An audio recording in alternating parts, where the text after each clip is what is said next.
बिस्मिल्लाहिर्रहमानिर्रहीम। अस्सलाम वालेकुम नाज़रीन, न्यूज़ एट 5 में आपको खुशामदीद कहते हैं। मैं हूँ सुमेरा मिर्ज़ा। प्रोग्राम में सबसे पहले आज हम बात करेंगे ऑल पाकिस्तान मरकज़ी workers union of utility stores का एहतजाजी धरना आज दूसरे दिन भी जारी है और धरने में शरीक मुलाजमीन ने वाजिबात की अदायगी तक ये मुतालबा और ये धरना जो है वो जारी रखने का उन्होंने वार्निंग दी है और वो कहते हैं कि अगर 126 दिन भी बैठना पड़ा तो वो बैठेंगे और ये धरना जारी रखेंगे। और एक और बड़ी अहम खबर ये भी है कि यूटिलिटी स्टोर कॉरपोरेशन मुख्तलिफ कंपनीज की अरबों रुपए की नादहिंदा निकली है। प्राइम मिनिस्टर रिलीफ पैकेज की अगर हम बात करें, रमजान 2017 की सब्सिडी की मद में 3.5 अरब रुपए अभी तक बकाया जाते हैं। हमारे नुमाइंदे बिलाल आफरीदी हमारे साथ हैं, वो हमें अपडेट कर, साथ ही उनके साथ वहां पर सफदर खुर्शीद साहब मौजूद हैं, चेयरमैन बहावलपुर है, उनसे भी हमारी बात करवाएंगे। बिलाल, पहले आप ये बताइएगा, मुजाहिरीन तो 126 दिन की तैयारी करके यहाँ पर बैठे हैं, मामला हल होने की कोई उम्मीद है? जी, मामला हल होने की बात की जाए तो हुकूमत की जानिब से गुज़श्ता रोज़ नईमुल हक आए और यकीन दहानी कराई कि इनके तमाम मुतालबात जो मान लिए जाएंगे।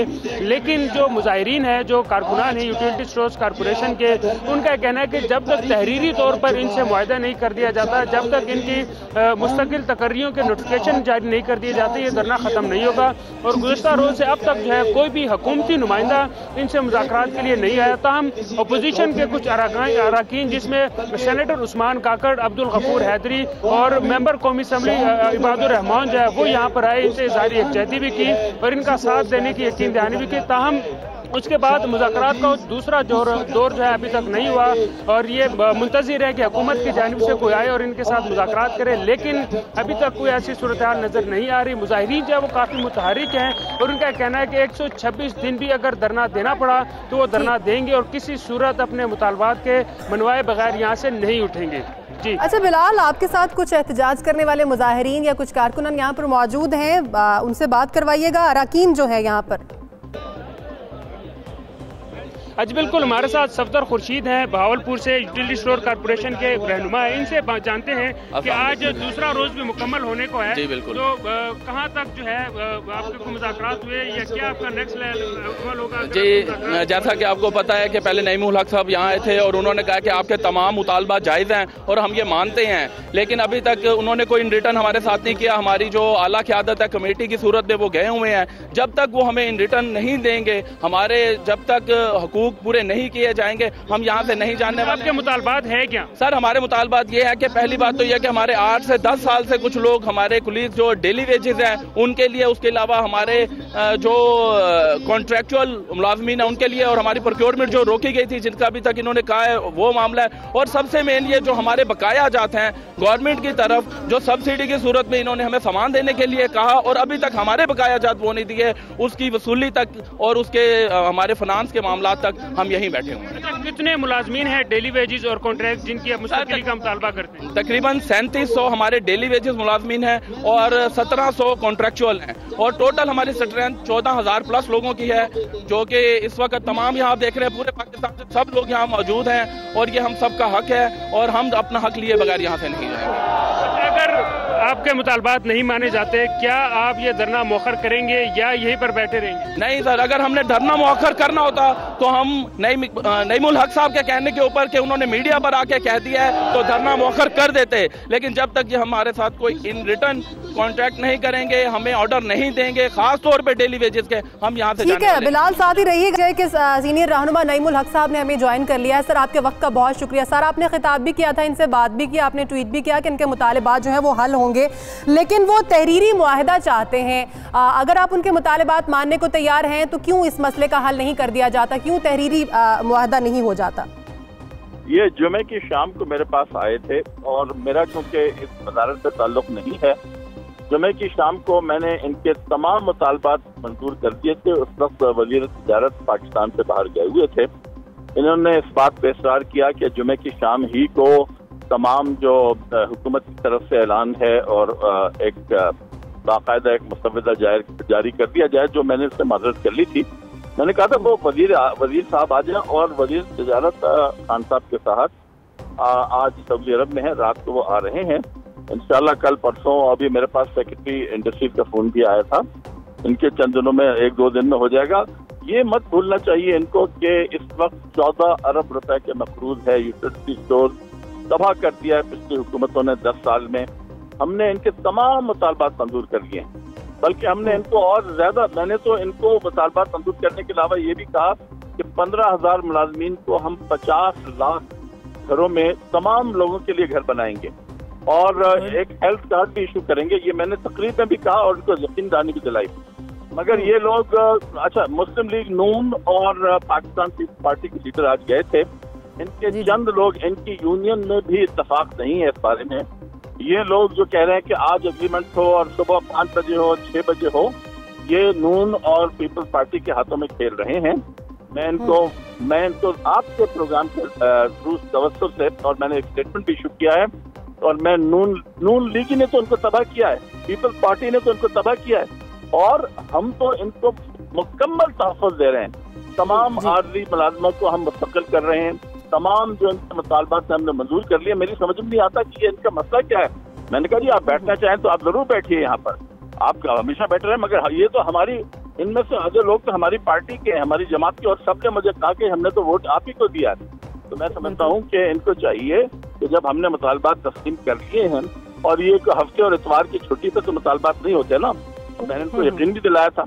तो मैं मेरी गुजारिश ये है कि इनको चाहिए कि ये कल वजीर तिजारत साहब आज रात को तशरीफ जाएंगे सऊदी अरब से खान साहब के साथ, और कल मुझे ये चले जाएं वजारत में, जो भी एग्रीमेंट वगैरह है वो कार्रवाई शुरू करें।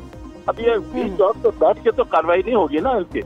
मेरी समझ में नहीं आ रहा कि इनको भड़का कौन रहा है। ये जो चंद जो अनासर हैं तकलीफ, इसमें कुछ तकलीफकार भी घुसा है जो पैसे लिए हैं, जिन्होंने पीपल्स पार्टी से और नून से, मुझे पता चला, हमारी एजेंसी ने बताया है, जिनका ताल्लुक यूनियन से भी नहीं है।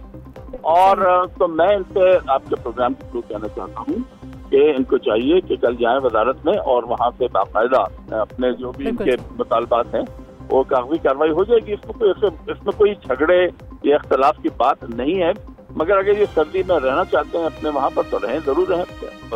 यानी नईमुल हक साहब, इस मामले का पेचीदा होना जो है उसमें कुछ सियासी इन्वॉल्वमेंट भी एक एलिमेंट है। बहुत शुक्रिया आपने दिया है, और सफदर खुर्शीद साहब और बिलाल आफरीदी भी हमारे साथ मौजूद थे, आपका भी बहुत शुक्रिया। नाज़रीन, अगली स्टोरी हम विहाड़ी से शामिल करेंगे। जनरल बस स्टैंड विहाड़ी की पर्ची फीस का ठेका चेयरमैन म्यूनसिपल कमेटी ने मनपसंद ठेकेदार को दे दिया है। कौमी खजाने को लाखों रुपए का ठेका लगाने की कोशिश की गई है। गैर कानूनी ठेका कैंसिल किया जाए, अवाम की तरफ से ये मुतालबा सामने आ रहा है। हमारे नुमाइंदे मोहम्मद आमिर हमारे साथ मौजूद हैं, उनसे बात कर लेते हैं। आमिर, ये बताइएगा कि असल में ये मंजूर नज़र ठेकेदार हैं कौन? मोहम्मद रमज़ान साहब ये हैं कौन और किससे ताल्लुक है इनका? ये रमजान नामी ठेकेदार है जो जिसका ताल्लुक जो एक सियासी पार्टी से है, और जो इस वक्त जो है chairman municipal committee Vehari Nadir Ali Bhatti साहब ने जो है जो इन पर इल्जाम लगाया गया है वो ये है कि उन्होंने ये ठेका जो है वो कम कीमत में अपने मनपसंद ठेकेदार को नवाज दिया है। पिछले साल तो इस जनरल बस स्टैंड की पर्ची फीस का ठेका हुआ ही नहीं था। उससे पिछले साल जो 1.5 करोड़ रुपए में ठेका हुआ था, लेकिन इस बार जो है वो ठेका 1,01,15,000 रुपए में सिर्फ और सिर्फ दे दिया गया, जबकि वहां पर जो ठेकेदार मौजूद है वहां पर ठेकेदार ने 1.5 करोड़ रुपए बोली दी थी, और वो 1.5 करोड़ पर ठेका लेने के लिए तैयार था, लेकिन चेयरमैन बल्दिया विहाड़ी ने जो है वो 1,01,15,000 रुपए में ठेका दे दिया, जो कि सरासर ज्यादा, और जो आवाम के जो लाख रुपए है जो उसको जाया किया गया। बिल्कुल।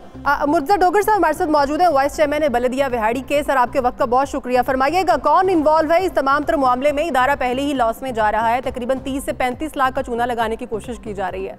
जी, मैं बिस्मिल्लाहिर्रहमानिर्रहीम, बहुत शुक्रिया 92 का, जिन्होंने एक अहम इशू को हाईलाइट किया। जो ये जो है ना जी, मैं 9 माह के करीब चेयरमैन बल्दिया विहाड़ी की मेरी जिम्मेदारी रही है अभी। तो मैं पिछले साल भी ये ठेका हुआ था, ये लगभग 30 जून को जो यही 2018 और 19 वाला ये जो है ना, ये 3 माह अबाव हो गए, ये नहीं हुआ। पिछला 1,61,00,000 का, ठीक है ना जी। अभी जो मेरे दौर में जो रिकवरी हुई है, पिछले माह ही नए चेयरमैन साहब आए हैं तो उन्होंने चार्ज लिया। जो रेगुलर रिकवरी होती थी वो 50+ होती थी पर डे, 50,000। हाँ जी, 50,000, 50,000 से अबाव, कभी 55, 56 और 60 अबाव 60 तक गए। अगर हम 55 भी लगाएं तो भी 1.5 करोड़ बनता है, तकरीबन 1.5 करोड़ के करीब। और हमारे तो म्यूनसिपैलिटी छोटे शहरों को पहले ही बजट की बड़ी कमी है, बहुत सारे मसाइल हैं।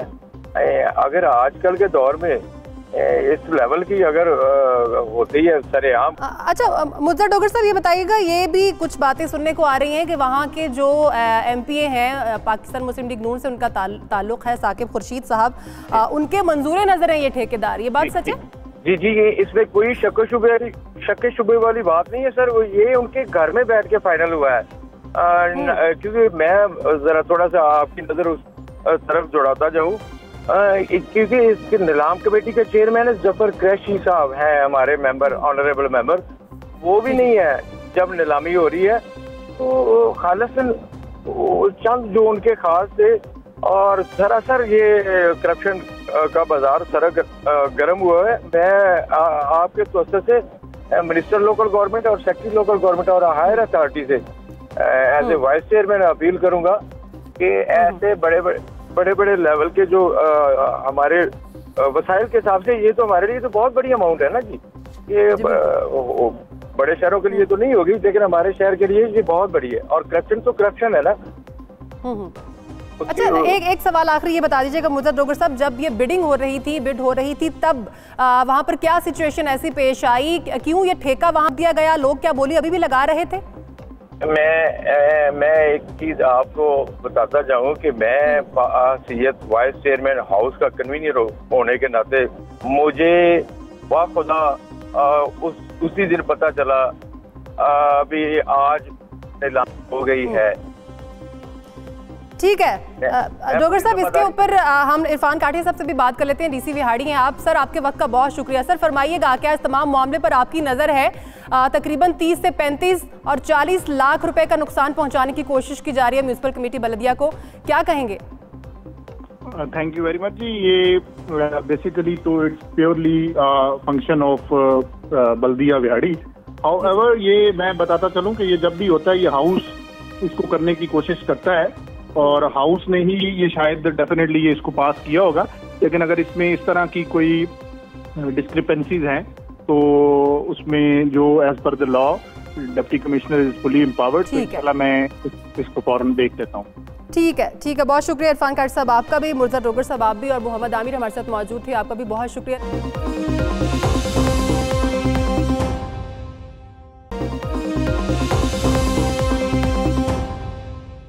खबर शामिल करते हैं लोधरा से, जहां लाखों की आबादी के लिए रेलवे स्टेशन पर सहूलियात का फुकदान है। अल्लामा इकबाल एक्सप्रेस है, तेज़गाम एक्सप्रेस है, अवामी एक्सप्रेस है और अकबर बुख्ती एक्सप्रेस है। इनके स्टॉप जो है वो यहाँ पर मंजूर नहीं हुए, जिसके लिए 3 शहर ऐसे हैं, सियालकोट, नारोवाल और कोयटा जाने के लिए लोगों को यहाँ से मुल्तान और बहावलपुर जाना पड़ता है। हमारे नुमाइंदे मियाँ ज़हूर हमारे साथ मौजूद हैं। इसके अलावा स्टेशन मास्टर लोधरा राना अरशद अनवर साहब भी हमारे साथ मौजूद हैं। ज़हूर से बात करेंगे। मियाँ ज़हूर, मसाइल क्या है लोधरा रेलवे स्टेशन के?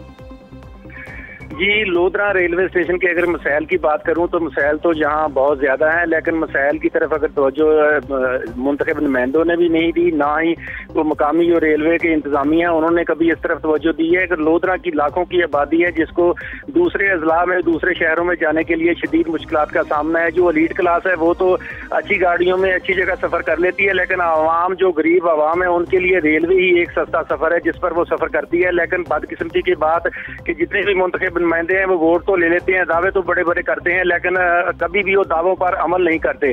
लोधरा में एक लोकल शटल सर्विस थी अपना रोही एक्सप्रेस, वो भी साबका हुकूमत में बंद कर दी गई, जिस पर लोग जेहलम, सियालकोट, नारोवाल, वजीराबाद इस साइड को जाते थे। दूसरी कोयटा और बलोचिस्तान जाने के लिए भी किसी गाड़ी का यहाँ स्टॉप नहीं है। अल्लामा इकबाल एक्सप्रेस यहाँ नहीं रुकती, तेजगाम यहाँ नहीं रुकती, अवाम एक्सप्रेस नहीं रुकती। एक मिल्लत एक्सप्रेस थी, मिल्लत एक्सप्रेस का भी यहाँ स्टॉप नहीं था, लेकिन वो जो रेलवे स्टेशन का मकामी अमला है उन्होंने अपनी मदद आपके तहत जो स्टाफ मंजूर करवाया, जिसका भी उन्होंने 2 लाख के करीब टारगेट दिया था कि आप रेवेन्यू हमें 2 लाख देंगे। और स्टाफ मंजूर होने के बाद उसका जो रेवेन्यू है वो 4 से 4.5 लाख तक पहुंच चुका है। रेलवे जो लोकल जो स्टेशन मास्टर है उनका यही कहना है कि अगर ये दूसरी उनसे बात कर लेते हैं। हमारे साथ ही मौजूद है मियाँ ज़हूर, आप भी साथ ही रहिएगा। राना अरशद साहब हमारे साथ मौजूद है। राना अरशद साहब बताइएगा, अब कुछ शहर ऐसे हैं जिनके स्टॉप नहीं बनाए गए, जिसकी वजह से जाहिर है यहाँ पर मुसाफिरों को शदीद मुश्किलात का सामना है। क्या समझते हैं, क्या हल है इस मसले का और किस तरह से मुमकिन है? जी मैडम, अस्सलाम वालेकुम। पहले तो मेरा नाम दुरुस्त कर लें, राना अनवर रशीद बोल रहा हूँ। जी जी। तो मसाइल के हिसाब से अगर देखा जाए तो पब्लिक डिमांड्स तो बहुत ज़्यादा है, पब्लिक डिमांड्स तो बहुत ज़्यादा है, लेकिन तरीकाकार गलत है, क्योंकि ये सारा काम जो है हमारे हाई प्रोफाइल ऑफिसर जो हैं उनका ही है, ये उन्होंने करना होता है। तो COPS हैं, हमारे CO साहब हैं, रेलवे मिनिस्टर साहब हैं, तो ये उनको जाके दरखास्तें दें, उन्हें मिलें, वही स्टॉपेज बहाल करेंगे। हमारा जो काम है वो यही है कि हम गाड़ियों को रोकेंगे, मुसाफिरों को जो है ना बाकायदा उनको उसकी तशहीर की जाएगी, लोगों को कहा जाएगा कि आप लोग इधर सफ़र करें। तो जैसे अल्लामा इकबाल इसका मिल्लत एक्सप्रेस का स्टाफ हुआ था, डॉक्टर वसीम साहब ने वो करवाया था, तो अल्हम्दुलिल्लाह उसकी अर्निंग अच्छी है। मज़ीद भी जो है इसका तरीकाकार यही है मैडम कि ये जाके हमारे CO साहब से मिलें, लोग जो पब्लिक है यहाँ से। ठीक है, आप साथ ही रहिएगा। वज़ीर रेलवे शेख रशीद साहब हमारे साथ मौजूद हैं, उनसे बात कर लेते हैं। शेख साहब, ये बड़ा एक अहम मसला है, जाहिर है इतना अच्छा लोधरा का रेलवे स्टेशन बना हुआ है, सहूलियात भी हैं वहाँ पर, लेकिन कुछ मसाइल ऐसे हैं जिसकी वजह से मुसाफिर जो हैं वो परेशान हैं। 4 एक्सप्रेस ऐसी हैं जिनके स्टॉप वहाँ पर नहीं है, लोगों को मुल्तान और बहावलपुर जाना पड़ता है। सर बताइएगा क्या हल है इस मसले का और कब तक मुमकिन है? अच्छा जी, इस पे देख लेते हैं इंशाअल्लाह ताला और इस पे स्टडी कर लेते हैं। अल्लाह सुब्हानहू तआला से मंजूर हुआ तो ये इस हफ्ते के दिन बोर्ड की मीटिंग होती है, उसमें इसको डिस्कस करेंगे कि इसकी क्या सूरत हाल है और पैसेंजर कैपेसिटी कितनी है, और अगर ये वर्केबल हुआ तो ज़रूर कर देंगे इंशाअल्लाह ताला 28 तारीख को। अच्छा शेख साहब, एक और बड़ा अहम मसला है जिसकी जानिब आपकी तवज्जो दिलाना चाहूँगी, यकीनन आपकी प्रायोरिटीज़ में होगा। मुल्क भर के जो तमाम यहाँ पर रेलवे ट्रैक्स हैं वहाँ पर 2731 रेलवे क्रॉसिंग्स जो हैं वो फाटक से महरूम है। सर आपको भी पता है कितने हादसात होते हैं इनके ऊपर, मुख्तलिफ शहरों की अगर नंबर्स हम इकट्ठे कर लें तो वो बड़ी तशवीशनाक सूरत हाल है। सर आपकी प्रायोरिटीज़ में है फाटक बनाना? हमारे पास तो पैसे नहीं है जी फाटक बनाने के। पंजाब ये उस सूबे का मसला है जहाँ से ये गुजरते हैं। जैसे जैसे सूबे हमें पैसे दे रहे हैं वैसे वैसे हम बना रहे हैं। हमारी तो फाइनेंशियल क्राइसिस बहुत सीवियर है। लोगों ने इंजनों पे पैसे लगा दिए और दुगनी कीमत के इंजन खरीद के और लोकोमोटिव पे सारी कमीशन खा गए और ट्रैक को कोई नहीं देखा और क्रॉसिंग को। जैसे जैसे हमें पैसे आ रहे हैं जी वैसे वैसे कर रहे हैं और हमारी प्रायोरिटी ज़रूर है, लेकिन हमारे पास वसाइल नहीं। सर वसाइल नहीं है तो फिर सर कैसे हल मुमकिन हो सकेगा? लोगों की जानें जा रही हैं। एक यहाँ पर फाटक है, उसकी अगर मैं आपकी तवज्जो में लाना चाहूँ वो मामला, तो वहाँ पर पिछले साल 29 लोग जो हैं वो जाम बहक हो गए थे उसकी जद में आकर। ये सियालकोट का इलाका है सर। यहाँ पर अगर ऐसे ही हादसात होते रहेंगे और आप जो है वो ये कहते रहेंगे कि वसाइल नहीं है, तो फिर सर इसका हल कैसे मुमकिन हो? देखें, ये फाटक जो है, ये क्रॉसिंग जो है, ये सूबाई जुरिस्डिक्शन में आती है, सूबाई मसला है। लेकिन आपने जो सियालकोट का कहा है उसको देख लेते हैं। और असल मसला यही है कि जहाँ पैसे लगाने वाले थे वहाँ नहीं लगाए और स्टेशनों के रेनोवेशन पे 43 और 44 करोड़ रुपया लगा दिया। और हालांकि वहाँ की कोई आमदन नहीं थी। लेकिन इस फाटक को भी देख लेते हैं। लोधरा को जरूर देखेंगे हफ्ते के रोज इंशाअल्लाह ताला, इस हफ्ते को। चलिए ठीक है, बहुत शुक्रिया शेख रशीद साहब, आप हमारे साथ मौजूद थे। बात कर लेते हैं, ठल में ट्रेन हादसा हुआ था, उसकी कुछ डिटेल्स हैं हमारे पास। हमारे नुमाइंदे हफीज़ सुमरो हमारे साथ मौजूद हैं, उनसे बात कर लेते हैं। हफीज़ सुमरो, यहाँ पर जो हादसा हुआ था, जहाँ पर वज़ीर आला की आमद है आज और फाटक ना होने की वजह से ये हादसा हुआ था, इससे पहले यहाँ पर कितने हादसात होते रहे हैं? कभी इसको रिपोर्ट किया गया है, कभी इसको सीरियस लिया गया है वहाँ की हुकूमत की तरफ से? जी बिल्कुल, ये ठुल का इलाका है, गांव मोहम्मद मुराद लाशारी में, जहाँ पर जो है एक ही खानदान के 10 अफराद जो है लकमा अजर बन गए थे। ये संगवानी के करीब हादसा होता, एक माह कबल जो है वाक़या हुआ था, जहाँ पर खुशहाल कटक एक्सप्रेस ट्रेन ने जो है रक्षे को टक्कर मारी, जिसके बाद जो 10 अफराद जब्त हो गए थे। तो उस वाक़े के बाद भी जो है उसके बावजूद जो है इंसानियत की जानिब से कोई भी इक़दाम नहीं किए गए, जिसके बाद जो फाटक जो जहाँ पर खुले हुए हैं और यहाँ पर जो बेगुना जो लोग हैं वो मर रहे हैं उनकी, मगर जो है वो इंतजामिया की जानिब से कोई भी इक़दाम नहीं उठाया गया। इसके बाद इसके अलावा जो है आपको ये बताते चले कि ठुल में जहाँ पर जो फाटक जो हैं वो खुले हुए हैं, ठुल के दीगर जो इलाके हैं और दिलमुराद फाटक है वहाँ पर जो है वो भी खुले हुए हैं। उसके बाद जो है दिलमुराद के करीब फाटक है वो भी खुले हुए हैं, जहाँ पर लोग आते जाते रहते हैं, मगर रेलवे इंतजामिया की जानिब से फाटक बंद करने के हवाले से कोई भी इक़दाम नहीं किया जाएगा, जिसके बाद जो है बड़ी मुश्किल हो रही है यहाँ के लोगों को, और यहाँ पर जो हादसा होते रहते हैं। बिल्कुल ठीक है हफीज, साथ ही रहिएगा। डॉक्टर सोहराब सरकी साहब हमारे साथ मौजूद, पार्टी से आपका ताल्लुक है। सर आपके वक्त का बहुत शुक्रिया। सर यकीनन जान की कोई कीमत नहीं होती, तरजीहन ये मामला हल होना चाहिए। क्यों बेहतियाती की जाती है हुकूमतों की जानिब से, क्यों तरजीह में ये मसाइल नहीं होते? अवामी मसाइल हैं ये और इनको तरजीहन हल होना चाहिए, क्या वजह है सर? बिल्कुल आप सही कह रही हैं, बिल्कुल हल होना चाहिए। और ये सारी जो है मेरे ख्याल में जिम्मेवारी जो है रेलवे डिपार्टमेंट की है, क्योंकि वो सारे उनका सिस्टम है। और उनको 12 सिंध गवर्नमेंट ने लिखा, आज चीफ मिनिस्टर सिंध भी यहाँ पर पहुंचे, और आप ये देखें कि उनका मरकज का कोई भी रेलवे मिनिस्टर यहाँ पर मौजूद थे सखर में, उन्होंने जहमत यहाँ पर नहीं की, हालांकि अपने आप को बड़ा अवामी कहते हैं। सखर में होते हुए ठुल नहीं आए, 40 मिनट से भी कम का रास्ता है, बड़े अफसोस की बात है। हम वहाँ पर उसी वक्त पहुंचे और हम वहाँ पर उनके साथ गम में शरीक रहे, और ये 9 जनाजे उस दिन साथ हमने जनाजा नमाज पढ़ी, उनके साथ बैठे रहे और पूरा बंदोबस्त किया। लाइट वगैरह जो नहीं थी हमने पूरी कोशिश की वहाँ पर।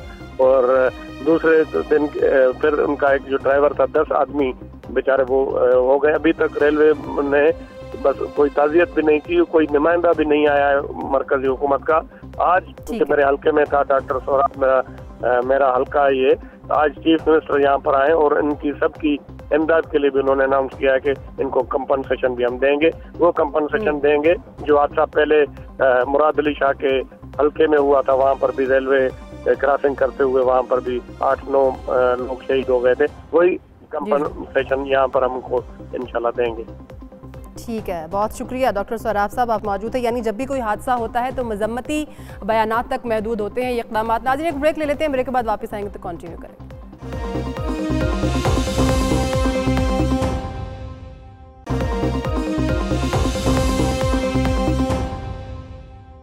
नाज़रीन स्पोर्ट्स से रेलेवेंट कुछ मसाइल जिन्हें तमाम हुकूमतों की तरफ से इग्नोर किया जाता है, नज़रअंदाज किया जाता है, हुकूमत की तरजीहात में कभी होते ही नहीं है, उन पर बात करेंगे। बहावलपुर से एक हॉकी का वाहिद स्टेडियम है जो कि ग्राउंड है जो कि तबाही का शिकार हो चुका है, सियासत की नज़र हो चुका है, करप्शन की नज़र हो चुका है। इसी तरह से उकाड़ा की अगर हम बात करते हैं तो वहाँ पर इंटरनेशनल स्टेडियम है, क्रिकेट स्टेडियम है जो बदहाली का शिकार है।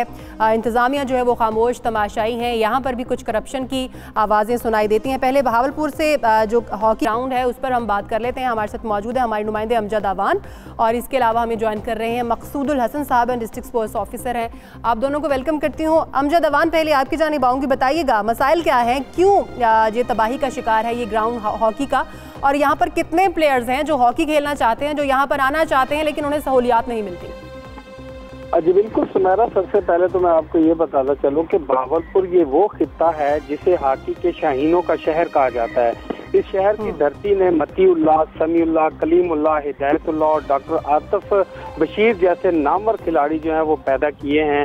जनूबी पंजाब का ये वाहिद मतीउल्लाह हॉकी ग्राउंड जो है यहाँ पर बनाया गया था, जिसमें 2008 में 6 करोड़ 60 लाख रुपए की लागत से यहाँ पर आस्ट्रोटर्फ बिछाया गया था और उसकी बिल्डिंग बनाई गई थी इस स्टेडियम, इस ग्राउंड की जो मतीउल्लाह हॉकी ग्राउंड है।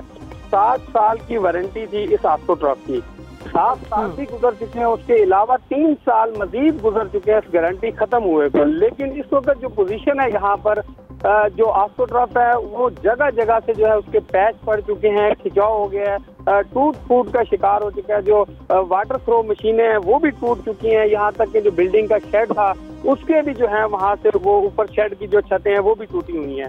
सूरत हाल ये थी कि 2017 और 18 में जो पिछला दौरे हुकूमत मुस्लिम लीग नून का था, इस हुकूमत ने बाकायदा तौर पर 5 करोड़ 80 लाख रुपए जो सिर्फ आस्ट्रोटर्फ जो बिछाया जाना था उसके लिए रखा गया था, फंड्स को रखा गया था। लेकिन यही बात हम मकसूदुल हसन साहब से जानेंगे कि पिछले साल जो है वो रखा गया, बिल्कुल इसके लिए फंड रखा गया, लेकिन कुछ खबरें ये सामने आ रही हैं कि उसे ऑरेंज ट्रेन में झोंक दिया गया, जो भी इसका बजट था वो ऑरेंज ट्रेन में जाकर लग गया। आप बताइएगा कि क्या वजह है, आपकी तरफ से कभी कोई शिकायत दी गई है इस मसले को हल करने के लिए? नहीं, इस तरह नहीं है मैडम, जैसे आपने कहा कि इसको ऑरेंज ट्रेन में घोंप दिया गया है। जी बताइए। असल में एनुअल डेवलपमेंट प्रोग्राम था, उसके बाद मुख्तलिफ मनसूबे होते हैं। इसकी काबीना की एक स्टीयरिंग कमेटी है, वो इसके फैसले करती है, वो भी प्रायोरिटी लगाती है। उसमें कुछ मनसूबे ऐसे होते हैं मतलब जो इस साल मुकम्मल होने वाले होते हैं, और दूसरे जो भी शुरू ही नहीं होते। कोशिश ये होती है कि वहाँ पे जो मनसूबे मुकम्मल होने वाले हैं उनको फौरी तौर पर मुकम्मल कर दिया जाए, तो उनके पैसे थोड़े बहुत देर ट्रांसफर कर दिए थे ताकि जो मुकम्मल होने वाले मनसूबे वो हो जाए। इसका ये मसला था कि इसका हमने ADP में रखा हुआ था, इसकी रिप्लेसमेंट नहीं हुई थी, इसका ट्रक भी बाहर से आता है, उसके लिए भी पहले LC खुलवानी पड़ती है, वो कम से कम 2-3 महीने का प्रोसेस होता है कि वहाँ से बनवानी और फिर शिफ्ट करनी है। जब वो ये पिछले साल तो मुकम्मल नहीं हुआ, उसके बाद हमारे सेक्रेटरी साहब का सेक्रेटरी जो अमर जान साहब यहाँ पे तशरीफ लाए थे, उन्होंने खुद इसको देखा था। उनको देखने के बाद उन्होंने बकायदा कॉन्ट्रैक्टर को यहाँ हमारे सामने बुलाया था और इसको ऑर्डर किया था इसको फौरी रिप्लेस करें, और वो अभी तक पाइपलाइन में है। इन्होंने मेरा ख्याल ऑर्डर दे दिया है। हमारे को 5 जो हॉस्पिटल है मेरे अंदाजे के मुताबिक जो पूरे पंजाब में आने हैं, उसमें बहावलनगर में भी है एक, और इसकी तरह लाहौर में है, नारोवाल में शायद है, जो एक इसमें हमारा भी शामिल है, खानपुर रहीमियार खां शामिल है। वो ठेकेदार से मेरी बात हुई थी, उन्होंने कहा कि हमने ऑर्डर दे दिया, वो 1 महीने के अंदर वो मेरे ख्याल पहुंच जाएंगे। ठीक है, बहुत शुक्रिया मकसूदुल हसन साहब आपका, दवान आपने हमें अपडेट किया, आपका भी शुक्रिया। नाज़रीन, ओकाड़ा का जैसे कि मैंने जिक्र किया था 2005 में 5 करोड़ रुपए की खतीर रकम से ये मुकम्मल होने वाला जिन्ना क्रिकेट स्टेडियम हुकूमती और डिस्ट्रिक्ट इंतजामिया की अदम तवज्जो के बायस टूट फूट का शिकार है। यहाँ पर हम बात कर लेते हैं, हाफिज़ हबीब हमारे रिपोर्टर हमारे साथ मौजूद हैं, और अब्दुल क़य्यूम साहब भी हमारे साथ मौजूद हैं, डिस्ट्रिक्ट स्पोर्ट्स ऑफिसर हैं, उनका भी मौक़िफ़ लेंगे। हाफिज़ हबीब, बताइएगा क्या वजह है 2005 में 5 करोड़ रुपए की लागत से बना था ये, लेकिन इसका जो रेंट की मद में पैसा इकट्ठा होता है उसका भी कुछ पता नहीं चल रहा कि वो कहाँ गया है, और इसकी मुरम्मत भी नहीं करवाई जा रही है, क्या वजह? जी स्मेरा, इसको अगर ये कहेंगे तो ये मैं समझता हूँ कि जो साबका गवर्नमेंट थी और जो इंतजामिया थी उसकी नाअहली है, वो इस सामने आ रही है कि ये 2005 में ये मनसूबा जो 5 करोड़ रुपए की खती रकम से ओकाड़ा के लिए एक इंटरनेशनल लेवल का ये क्रिकेट स्टेडियम था जो बनाया गया था, जबकि उसके बाद आज तक इसकी कोई देखभाल नहीं हो सकी, और जिस वजह से इसकी जो बिल्डिंग है इस वक्त बिल्कुल तबाह हाल हो चुकी है। इसकी जो ग्रास थी, कीमती ग्रास, वो भी इस वक्त खराब हो चुकी है। शायकीन क्रिकेट जो इस वक्त बहुत रंजीदा हमें दिखाई दे रहे हैं, वो उनका ये कहना है कि इसका जो रेंट है, लाखों रुपए महीना रेंट जो इसकी बिल्डिंग की मद में कलेक्ट किया जा रहा है, वो 1 रुपया भी जो है इसकी रेनोवेशन के हवाला से या इसकी देखभाल के हवाले से इसके ऊपर नहीं लगाया जा रहा, जो अपनी जेबों में भरा जा रहा है। इस हवाले से कोई भी जो है इसके ऊपर नोटिस लेने के लिए तैयार नहीं। वो उनकी इंतहाई ज्यादा वो रंजीदा होने के साथ साथ उनका ये मौका भी सामने आ रहा है कि हम जो अब मौजूदा गवर्नमेंट पाकिस्तान तहरीक इंसाफ की आई है, इनको चाहिए कि इसके ऊपर जो है फौरी तौर पर एक्शन लें, और जो लाखों रुपए फंड जो इसका लाखों रुपया रेवेन्यू कलेक्ट हो रहा है रेंट की मद में, वो कम से कम उसका ही ऑडिट करवाया जाए कि ये कहाँ जा रहा है। इस हवाला से भी अभी तक जो है किसी किस्म का कोई भी कार्रवाई सामने नहीं आ रही। उनका ये कहना है कि हम चीफ जस्टिस ऑफ पाकिस्तान, वज़ीर पाकिस्तान जो है हमारे हैं, वो कम से कम इसके ऊपर नोटिस लें, ताकि जो इसमें मुलव्वस अफराद जो इसका लाखों रुपए महाना खा रहे हैं, कम से कम उनका एहतसाब होना चाहिए। और ठीक है हाफिज हबीब, साथ ही रहिएगा, अब्दुल क़य्यूम साहब का भी मौक़िफ़ ले लेते हैं। अब्दुल क़य्यूम साहब, मसला क्या है? क्या फंड्स इशू नहीं होते, या फिर इसका जो रेंट आता है वही एक्सपेंस की मद में यहाँ पर खर्च होना होता है? असल मामला है क्या? इसका जिला कौंसिल ओकाड़ा जो पार्टी है इसकी, उसके पास मुकम्मल इसका कंट्रोल है, वो ही इसका रेंट ले रहे हैं। हम तो स्पोर्ट्स डिपार्टमेंट वाले, क्योंकि ग्राउंड इस्तेमाल करना पड़ता है, ये मुकम्मल स्पोर्ट्स कम्प्लेक्स है। जिस जगह पे ये स्टेडियम बना हुआ है, ये मुकम्मल स्पोर्ट्स कम्प्लेक्स है। ये डिस्ट्रिक्ट जिम्नेजियम भी उसी जगह पे बना हुआ है, फुटबॉल ग्राउंड भी है, हॉकी ग्राउंड है, और ये जिनाह स्टेडियम है। जिनाह स्टेडियम का है, हमने तो अपनी मदद आप इस पे ग्राउंड की में जो हमने थोड़ी सी सफाई वगैरह कम से कम 1 हफ्ते बाद हम इसकी सफाई करवाते हैं। पानी जो नहरी पानी है उसके भी काबल हमने किया है। इसका जो रेंट है वो जिला कौंसिल वाले ले रहे हैं, उन्होंने चौकीदार देना है इसका, उन्होंने बेलदार देना है, और उन्होंने खाकरूप देना है, जो कि कोई भी एक भी मुलाजम इस पे काम नहीं कर रहा। ये बिल्कुल इस वक्त लावारिस है। हम तो चाहते हैं स्पोर्ट्स डिपार्टमेंट वाले कि ये स्पोर्ट्स डिपार्टमेंट को दे दिया जाए, ताकि 1 महीने में हम इंशाल्लाह इसकी शक्ल बना लेंगे। ग्राउंड भी हम मुकम्मल खेलने के काबिल कर लेंगे, और बिल्डिंग भी, क्योंकि इधर कोई चौकीदार नहीं है। रात सुबह से लेके मगरब तक तो बच्चे खेलते हैं, उसके बाद ये बिल्कुल इसका कोई चौकीदार नहीं है, कोई खाकरूब नहीं है, ये बंद हो जाता है, फिर ये लावारिस हो जाता है मगरब के बाद। मगरब तक तो बच्चे खेलते हैं। अब्दुल क़य्यूम साहब, ये बताइएगा कि स्पोर्ट्स डिपार्टमेंट की तरफ से कोई एप्लीकेशन दी गई है, और जो मसाइल आपने बताए वो भी, और जो इसकी मेंटेनेंस होने वाली है वो भी, कोई एप्लीकेशन दी है आपने? नहीं, हम खुद गए हैं कई दफा जिला काउंसिल में, सीओ साहब से भी बात हुई है, जिला काउंसिल कई लोगों को भी मैंने भेजा है कि इसका जो गवर्नमेंट के इतने पैसे लगे हुए हैं ये जाया हो रहे हैं, इसका नुकसान हो रहा है, इसकी छत भी अब खराब होने वाली है। ये अगर इस पे जल्दी से जल्दी अगर जिला काउंसिल का क्या मौक़िफ़ है अब्दुल क़य्यूम साहब, क्या रिस्पॉन्स है जिला काउंसिल की तरफ से? नहीं, बस ये जवाब भी नहीं है और ये काम भी नहीं। तो जो पैसा आ रहा है रेवेन्यू इकट्ठा हो रहा है रेंट की मद में, उसके बारे में कुछ पता है कि ये पैसा कहां पर खर्च हो रहा है, किसके पास जा रहा है? नहीं, वो जिला काउंसिल वाले बेहतर बता सकते हैं क्योंकि रेंट वो ले रहे हैं, इधर दुकानें भी हैं, ऑफिस भी हैं, रेंट वो ले रहे हैं। जिला काउंसिल वाले अब्दुल क़य्यूम साहब ये बताएगा कितने नौजवान हैं, कितने लोग हैं जो यहाँ पर रोजाना आते हैं और जिन्ना स्टेडियम में, अगर हम क्रिकेट स्टेडियम की सिर्फ बात करें तो यहाँ पर आते हैं और वो खेलों की जो सरगर्मियों में हिस्सा लेते हैं? जी, कम से कम 200 बच्चा इधर सेकंड टाइम आता है, फुटबॉल भी खेलने आते हैं, हॉकी खेलने आते हैं, साथ ही स्टेडियम के साथ ही एक बादल कबड्डी एकेडमी बनी हुई है, उसमें भी रेगुलर बच्चे आते हैं। तो क्रिकेट स्टेडियम के अंदर सुबह के टाइम भी बच्चे प्रैक्टिस करते हैं और सेकंड टाइम भी मैच भी जो न्यू छोटे बच्चे हैं ना वो आके खेलते हैं। इसमें 4 विकेटें बनी हुई हैं। अगर इसका देखभाल की जाए तो ये बहुत अच्छा स्टेडियम है, ये इससे बेहतर जो रिजल्ट ठीक है। बहुत शुक्रिया, आप हमारे साथ में मकसूद हसन साहब, अमजद वान, आपने हमें अपडेट किया, आपका भी बहुत शुक्रिया।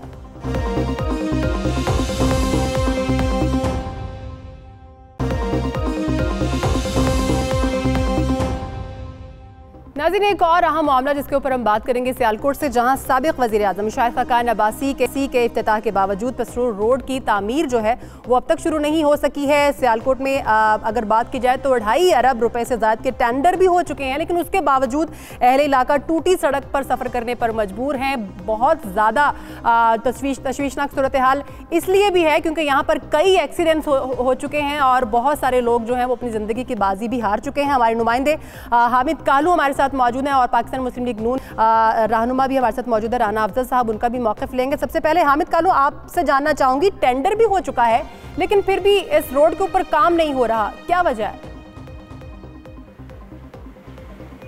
जी बिल्कुल, सिर्फ टेंडर ही नहीं हुआ, जबकि ये अगर बात की जाए तो हुकूमत, जो साबिक़ा हुकूमत है, उसने अपने आखिरी अयाम में जो साबिक़ वज़ीर-ए-आज़म हैं शाहिद खाकान अब्बासी, वो बाकायदा तौर पर पसरूर कैडेट कॉलेज में आए और वहाँ पर इफ्तिताह किया।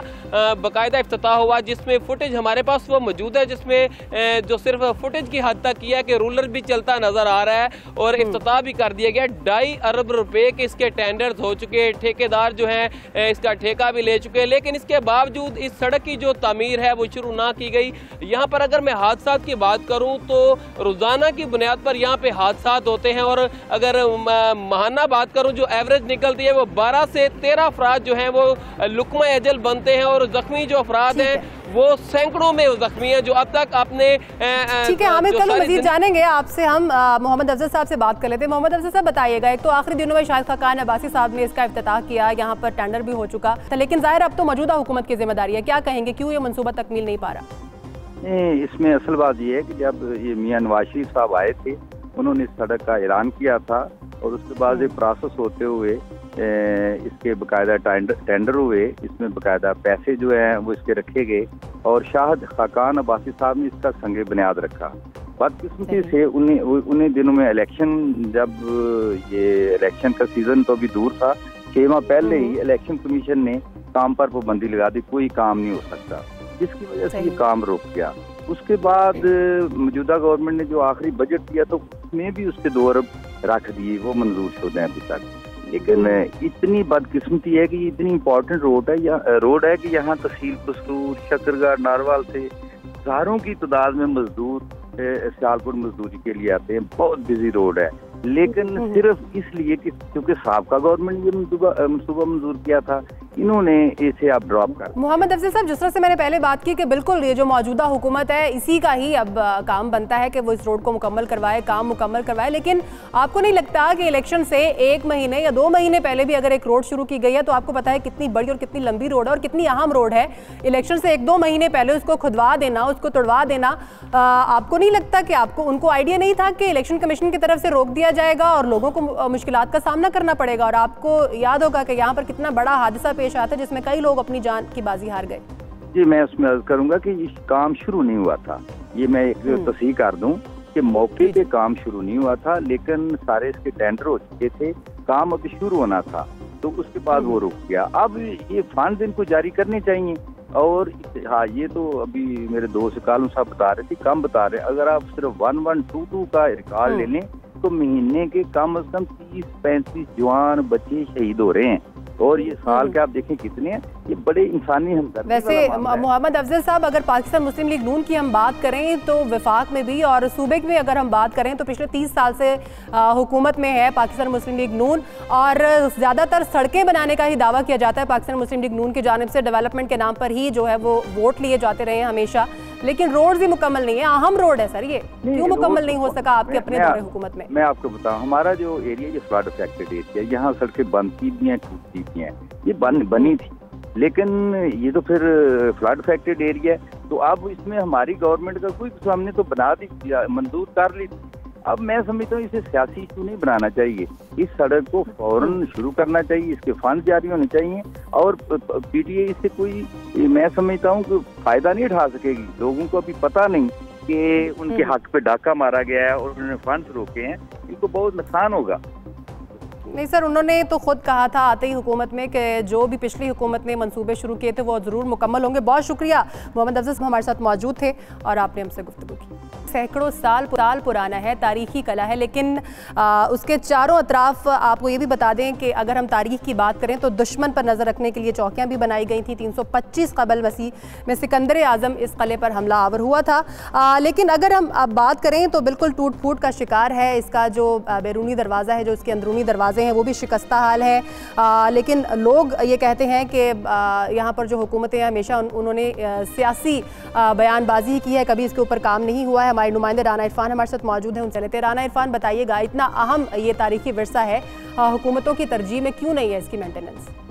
ये तरीकी हवाले से बात करें तो दीपालपुर का किला भी कई अहम तरीकी मुकालबात में मौजूद है, जो हुकूमत की अदम तवज्जो की बाहिस खराबी की तरफ गामजद है। इधर जो भी गवर्नमेंट आई उन्होंने दीपालपुर के किले के लिए कुछ नहीं किया, कुछ नहीं सोचा, और दीपालपुर में अभी भी लोग इधर रैश पजीर है और उनका कहना है कि हमारे जो मकान है वो गिर रहे हैं, गवर्नमेंट की अदम तवज्जो की वजह से हमें कोई सहूलत नहीं है, इधर से हमारी यानी कि वाटर सप्लाई नहीं है, सीवरेज सिस्टम बहुत खराब है। अगर इस ठीक है नाज़रीन, आज के प्रोग्राम से इतना ही। सुमेरा मिर्जा को इजाज़त दीजिए, अल्लाह हाफिज़।